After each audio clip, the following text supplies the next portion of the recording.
मरेगा कहाँ मरेगा? अमेरिका में मरेगा, मुंबई में मरेगा, जापान में मरेगा, कहाँ मरेगा? कैसे मरेगा? डूब के मरेगा, जल के मरेगा, जब मर जाएगा सब लिख दिया गया। तो एक दिन का पैदा होने में लिखा हुआ है सब, लड़का बढ़ रहा नहीं, उसकी उम्र मुकर्रर कर दी गई है। ये 15 साल के बाद ये इंसान मर जाएगा। 15 साल की उम्र उसकी, और आपको तो बढ़ रही है, घट रही है। 1 साल घट गया तो 14 साल, 1 साल घट गया तो 13 साल, 1 साल घट गया तो 12 साल।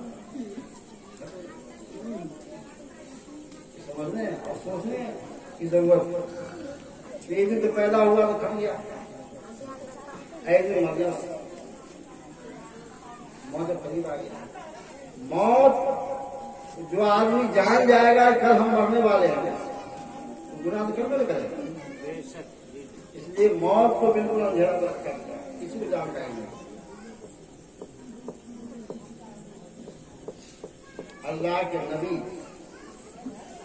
अल्लाह के रसूल, बुजुर्गाने दीन, उनको मौत की खबर हो जाती है। दाऊद इस्लाम तो बिल्कुल मौत से करीबी थी, उनसे बात होनी थी। तो दाऊद इस्लाम तो नबी थे, कहा गया बिल्कुल मौत, जब मेरी मौत करीब आ जाए तो मुझको बता देना, 1 हफ्ता 10 दिन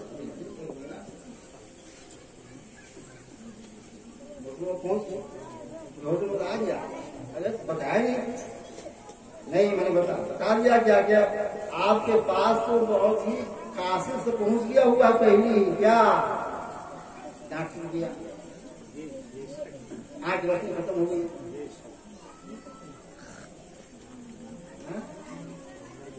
सर का बाल पक गया, सिरा का बाल पक गया, भाई में पक गया। ये सब निशानी है मौत को करीब होने की। नौजवान को क्या कहता है, अगर थोड़ा और नौजवान नहीं मरता है, नौजवान नहीं मरता, क्यों मरता है? बच्चा नहीं मरता है।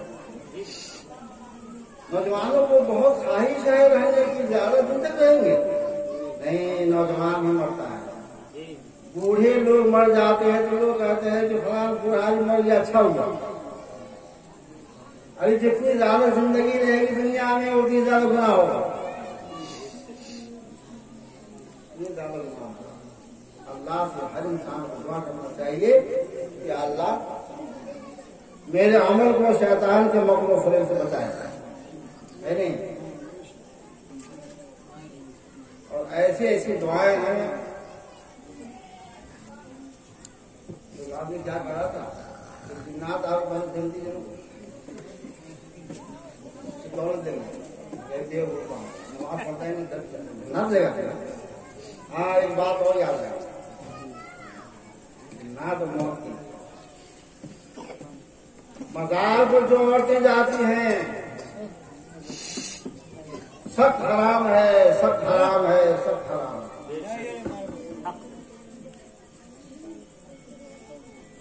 और किताब में लिखा है, कि जब औरतें मजार पर जाने के लिए निकलती है तो हर कदम पर गुनाह लिखा जाता है। लिखने वाला आधा पर मौजूद है, किरामन कातिबीन, उस फरिश्ते का नाम, जो फरिश्ते एक नेकी लिखते हैं, बुराई लिखते हैं। औरतें जाती मजार पर तो उसके गुनाह में शामिल उसका शौहर भी है, बेटा भी है, सब है। जितना गुनाह औरत पहुंच जाने का उतना गुनाह उसके शौहर को भी होगा, बेटा के भी होगा, भी गाड़ी लेके जाता है, 4 चक्कर करके जाता है, हंसी रख के जाएगा, बासमती चावल लेके जाता है, और अपने अड़ोस पड़ोस लोगों को बैठा रहता है। गाड़ी का किराया कितना, 5 लाख। वहां फालतू खर्च है। कभी कोई कहता है क्या साहब बरेली के खिलाफ बोलते हैं, अगर बरेली के खिलाफ बोलते तो मौलाना मैं सही बोल रहा हूँ, गलत बोल रहा हूँ? क्या मजा आता?